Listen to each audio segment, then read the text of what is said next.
مین joints میں, اس کے لیے آپ کو ٹریٹمنٹ انڈر 2 آورس چاہیے ہوتی ہے. ٹھیک ہے, 2 گھنٹوں کے اندر اندر ٹریٹمنٹ مل جائے آپ بالکل نارمل رہتے ہیں. ہاں اس سے لیٹ ہو جاتی ہے اگر ٹریٹمنٹ, تو پھر وہ ڈسیبلٹی کی طرف بندہ جاتا ہے اینڈ آل دیٹ, کیونکہ جوائنٹ ویک ہو جاتے ہیں. تو دیٹ از اے تھنگ. اچھا اس کے علاوہ جو ہے نا, اب الحمدللہ ٹریٹمنٹ ہماری چل رہی ہے, لیکن اس طرح سے نہیں. ٹھیک ہے, اس طرح سے اس طرح سے نہیں. یہ وہ مشکلات ہیں جس کا کہ آپ نے ذکر سنا پیشنٹس کے اپنی زبانی. ڈاکٹر فروا, آپ تو ہیماٹولوجسٹ ہیں, سو پہلے سب سے پہلے تو ان تمام مسائل پہ بات کرنے سے پہلے بتائیے کہ ہیموفیلیا ہے کیا بیسکلی, یہ کس مرض کا نام ہے؟ جی فرح, تھینک یو ویری مچ. میں ٹی وی کا بہت شکریہ ادا کروں گی, اتنے امپورٹنٹ ٹاپک پہ آج آپ لوگ ڈسکشن کر رہے ہیں. بیسیکلی ہیموفیلیا ایک خون کی موروثی بیماری ہے. جب ہم موروثی کا ورڈ یوز کرتے ہیں تو اس کا مطلب ہے کہ یہ وراثت میں ماں باپ سے بچوں کو ٹرانسفر ہوتی ہے. ٹھیک ہے, زیادہ تر اس کا شکار جو ہے وہ ہمارے مرد حضرات ہوتے ہیں, اور اس میں فیمیل صرف کیریئر ہوتی ہیں. ہیموفیلیا میں جو خون کو جمانے کی پروٹینز ہیں, جن کو ہم کلاٹنگ فیکٹرز کہتے ہیں, یا جو خون کے جمنے کا نظام ہے, وہ متاثر ہوتا ہے, جس کی وجہ سے اس کا شکار افراد بعض دفعہ جسم سے نکلنے والا جو بلڈ ہے وہ ان میں رک نہیں پاتا. اور اس میں ہیموفیلیا کے گریڈز ہیں according to factor activity level.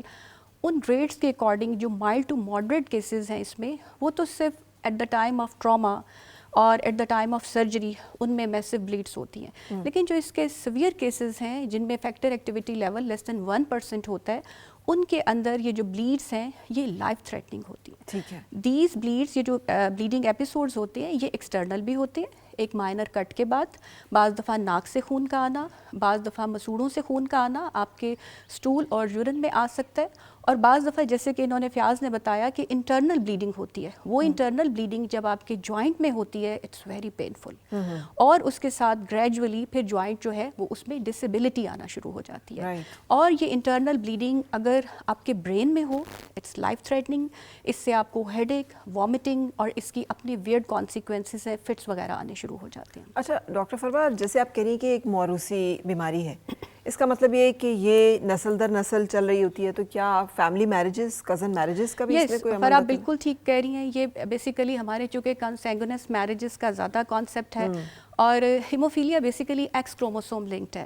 اور یہ جیسے انہوں نے بتایا کہ میرے ماموں کو تھی, تو وہ میٹرنل انکلز میں زیادہ اس میں ہوتی ہے.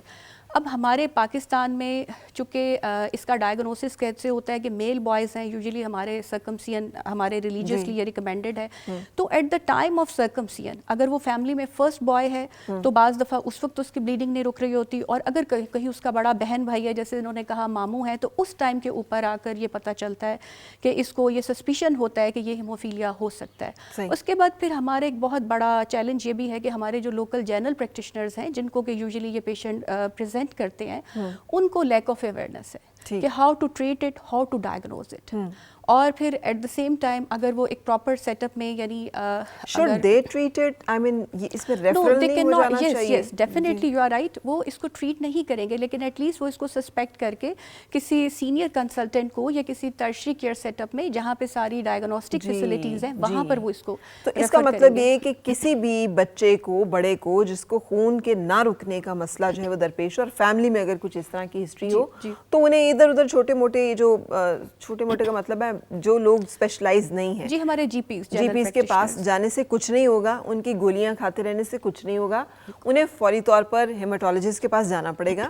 انہیں ٹرشری کیئر ہاسپٹل, بڑا کوئی ہسپتال جو کہ آپ کے تحصیل میں کوئی ہے یا آپ کے علاقے میں بڑا ہسپتال ہے جہاں سرجریز وغیرہ ہوتی ہیں, وہاں جا کر اپنا فوری طور پہ معائنہ اور وہ کروانا چاہیے. ایک تو یہ بڑا مسئلہ ہے, ہمارے یہاں ریفرل سسٹم اتنا کمزور ہے کہ, اور مجھے بڑا شکوہ ہے یہ تمام, خاص طور پہ جو جی پیز کے لیول کے ہمارے ڈاکٹرز ہیں, کہ یہ سب چھوٹی چھوٹی ڈسپینسریاں کھول کے یا ہسپتال کھول کے بیٹھے ہوتے ہیں, اور صرف کھٹی میٹھی گولیوں کے اوپر یہ پیشنٹس کو لگائی رکھتے ہیں, اور اس میں پیشنٹس کا بڑا نقصان ہوتا ہے. بالکل فرح, اس میں دیکھیں awareness in the patients and in the health care providers اور ٹریٹرز ایز ویل. اگر آپ دونوں کو اویئرنیس دیں گے تو ہی ہم اس میں اپنے اس چیلنج کو ہم میٹ کر سکتے ہیں. بالکل صحیح. پبلک کو اویئرنیس دینا, اگر اس طرح سے آپ کو کوئی بلیڈنگ آپ کو سسپیکٹ کر رہے ہیں تو آپ فوراً کسی اچھے بڑے سیٹ اپ میں کسی کنسلٹنٹ ہیماٹولوجسٹ کو کانٹیکٹ کریں, یا آپ اپنے nearest tertiary care set up میں جائیں اور آپ وہاں جا کر اس کی کنسلٹیشن لیں. اچھا ڈاکٹر فروا, اب یہاں پہ بہت امپورٹنٹ ہے کہ کزن میرج, اکثر جو کنجینیٹل پرابلم آ رہے ہوتے ہیں مطلب موروثی بیماری صرف ہیموفیلیا نہیں، تھیلیسیمیا بھی، اور اس طرح سے اور بہت سارے ایسے مسئلے، بینائی کا متاثر ہونا، اندھا پن، بہرا پن، گونگا پن، یہ تمام چیزیں بھی بعض اوقات جو ہیں یہ بلکہ اکثر اوقات لنکڈ ہوتی ہیں کزن میرج کے ساتھ. تو آپ کے پاس جتنے پیشنٹس آتے ہیں ان میں کتنے پرسنٹ کیسز ایسے ہوتے ہیں جو کزن میرجز کے ساتھ یہ پرابلم ان کی وجہ یہ ہوتی ہے، اور کتنے ہوتے ہیں کہ نہیں باہر بھی فیملی سے شادی ہوئی لیکن یہ مسئلہ پریزنٹ کیا؟ دیکھیں یہ جو ہیموفیلیا یہ بیسیکلی ایکس کروموسوم لنکڈ ہے، اور یہ آپ سب سے پہلے اس کو رائل ڈیزیز بھی کہتے ہیں.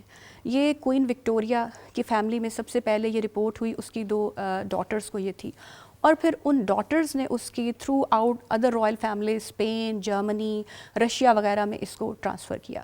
اسی طرح سے آٹوسومل جو ڈس آرڈرز ہیں، یس ان کے اندر آپ یہ جو کنسینگونس میرجز ہیں یا کزن میرجز ہیں، آپ اس کو اگر پریونٹ کر کے اور اویئرنیس دے کے آپ اس کو پریونٹ کر سکتے ہیں. بالکل ٹھیک ہے. اچھا، اور آپ مجھے بتائیے کہ کیا ایسے سائن سمٹمز ہیں کہ جس کے ساتھ پیرنٹس جلدی سے آئیڈینٹیفائی اس کو کر سکیں کہ یہ ایک مسئلہ ہے؟ دیکھیں چونکہ ہمارے کلچر میں تو سرکمسیئن ہے تو ہم most of the time boys involve اس میں افیکٹڈ ہوتے ہیں. گرلز میں بالکل یہ ریپرزینٹ نہیں کرتا. جی، گرلز کے اندر یوزلی وہ کیریئرز ہوتی ہیں، یہ ٹرانسفر کر رہی ہوتی ہیں اگلی جنریشنز کو، لیکن گرلز میں مائلڈ سمٹمز ہوتے ہیں اور only few cases are reported. Usually یہ میلز کا ڈس آرڈر ہے، اور اس میں عام طور پہ بچے جب اپنی انفینسی سے نکلتے ہیں، جب وہ بچے اپنا کرالنگ شروع کرتے ہیں، ایزیلی ان کے بروزز بننے شروع ہو جاتے ہیں، مائنر سے بمپس کے ساتھ ان کے جو ہے ان کو سویلنگز آنا شروع ہو جاتی ہیں. پھر ہمارے بچے آپ کو پتہ ہے اپنے چائلڈہڈ ایج میں اسکول گوئنگ بچے ہیں، شرارتی ہوتے ہیں، تو بچے مائنر سی ٹراما انجری کے ساتھ بہت زیادہ پروفیوزلی بلیڈ کر رہے ہوتے ہیں، اور وہ بلیڈنگ کو سٹاپ کرنا ایک چیلنج بن جاتا ہے. اور ایزی اکثر یہ بچے ان کو سویئر جوائنٹ پینز رہتے ہیں کیونکہ ذرا سا ان کو کوئی ٹھوکر لگتی ہے تو نارمل لوگوں کے نسبت ان میں انٹرنل جوائنٹ بلیڈ کے چانسز بہت زیادہ ہوتے ہیں. اور نی جوائنٹس اس میں سب سے زیادہ افیکٹ کرتا ہے دین ایلبو. اس میں جیسے انہوں نے بتایا ہپ جوائنٹ، یہ جو ویٹ بیئرنگ جوائنٹس ہیں ان میں زیادہ یہ اس سے متاثر ہوتے ہیں. اور یہ جو انٹرنل بلیڈنگ ہے دس از دا وے، اس میں بہت زیادہ یہ پینفل ہوتا ہے، اور فریکوینٹ اس میں بلیڈنگ ایپیسوڈس کی وجہ سے ان لوگوں کو جوائنٹ ڈسیبلٹیز ڈیولپ ہو جاتی ہیں، اور الٹیمیٹلی یہ لوگ they can not walk like normal peoples. تو اب اس کا کیا ٹریٹمنٹ ہے اور کیا اس کا سولوشن ہے؟ دیکھیں فرا، اس میں چونکہ آپ کا فیکٹر 8 فیکٹر 9 مسنگ ہے، جیسے ہیموفیلیا اے فیکٹر 8 کی وجہ سے ہے، بی فیکٹر 9 کی وجہ سے ہے. The only treatment is to replace these missing clotting factors. ٹھیک ہے. There is no other option, and what actually we are doing, ہم اس وقت جو کر رہے ہیں کہ ہمارا جو روٹین کا پلازما ہے جو کہ ایک مکسچر ہے تمام کلاٹنگ فیکٹرز کا، ہم صرف وہ ٹریٹمنٹ ان بچوں کو پرووائڈ کر رہے ہیں. اور ہمارے ڈیولپڈ کنٹریز جہاں پہ کہ یہ فیکٹرز جو ہے وہ ایز اے ٹریٹمنٹ یوز ہو رہے ہیں، ہمیں وہ اویلیبل نہیں ہے. کیوں اویلیبل نہیں ہے؟ اگر ہمارے ہاں بیوٹی کی یا دنیا کی وہاں پہ کوئی پروسیجر ابھی ایف ڈی اے اپروو ہوا نہیں ہوتا تو ہمارے یہاں پر وہ ہونا شروع ہو جاتے ہیں، لوگ افورڈ کر رہے ہوتے ہیں. اگر یہ سب چیزیں چل سکتی ہیں تو یہ لائف سیونگ جو چیزیں ہیں یہ کیوں نہیں اویلیبل ہیں؟ فرا آپ بالکل ٹھیک کہہ رہی ہیں. دیکھیں بیسیکلی اس میں انہیریٹڈ جینیٹک بلیڈنگ ڈس آرڈرس کے اوپر ایک سسٹینڈ گورنمنٹ کی پالیسی ہونی چاہیے، اس کے اوپر کلیئر ٹریٹمنٹ گائیڈ لائنس ہونی چاہیے. پاکستان سوسائٹی آف ہیماٹولوجی کے فورم سے اس کی گائیڈ لائنس جو ہیں وہ ریوائز ہو رہی ہیں، لیکن اس کے اوپر یہ جو پیشنٹس ہیں، اگر اس میں آپ کو پوائنٹ آؤٹ کروں کہ جو میڈیسن ہے اور یہ جو فیکٹر ہے جو ہم اس کی ٹریٹمنٹ کے لیے یوز کر رہے ہیں، اٹس ویری ایکسپینسو. اس کو رائل ڈیزیز کہتے ہیں باہر ویسٹ میں، تو چونکہ کوئن وکٹوریا میں تھی، اور پاکستان میں اس لیے کہ اس کو افورڈ صرف رائل فیملی کر سکتی ہے. ایک فیکٹر اس کی جو کاسٹ ہے جو ڈریب سے رجسٹرڈ ہے around 30K and 2 to 3 ampules may be required in a single patient. 30,000 روپے کا ایک جی جو ڈریب رجسٹرڈ اس وقت فیکٹر اویلیبل ہے پاکستان میں، یہ فیکٹر ڈریب رجسٹرڈ ہیں، لیکن اتنے یہ کاسٹلی ہیں کہ they are beyond the reach of our ordinary patients, عام بندے کے تو پہنچ سے باہر ہے. بالکل. اور اس میں میری جو سجیشن ہے وہ یہ کہ جتنے ہمارے ٹرشری کیئر سیٹ اپس ہیں وہاں پر یہ جو فیکٹر کنسنٹریٹس ہیں ان کو لائف سیونگ ڈرگس کی لسٹ میں شامل کریں، تاکہ جب کوئی بلیڈنگ پیشنٹ آپ کے پاس ایمرجنسی میں پریزنٹ کرے آپ فوراً ان کو یہ فیکٹر کنسنٹریٹس جو ہیں وہ پرووائڈ کریں. اور اگر یہ لائف سیونگ ڈرگ کی لسٹ میں آ جاتے ہیں تو ہمارے ٹرشری کیئر سیٹ اپس کے اندر، تو یقیناً یہ پھر ان پیشنٹس کو اویلیبل ہوں گے. مجھے نا یہ سن کے بہت افسوس کے ساتھ یہ کہنا پڑا ہے کہ لائف سیونگ میں تو اینٹی وینم بھی ہے، اور بہت سارے ٹرشری کیئرز پہ آپ جائیں تو اینٹی وینم تک جو ہے وہ اویلیبل نہیں ہوتا. یہ اسلام آباد، لاہور، ان بڑے ہسپتالوں میں بھی آپ چلے جائیں اور ابھی جا کے چیک کریں کہ اینٹی وینم ہے پڑا ہوا، تو کئی دفعہ آپ کو پتہ چلتا ہے کہ اینٹی وینم نہیں ہے. اور چھوڑ دیں آپ کے پنجاب، دور دراز سندھ، بلوچستان کے علاقوں میں کیا حال ہوگا. تو یہ تو بہت ہی خطرناک قسم کی صورتحال ہے. اس تمام صورتحال کے ساتھ زندگی جو ہے وہ کیسی ہے، بات کرتے ہیں اس پہ، لیکن اس سے پہلے ہمیں ایک بریک کے لیے رکنا ہے.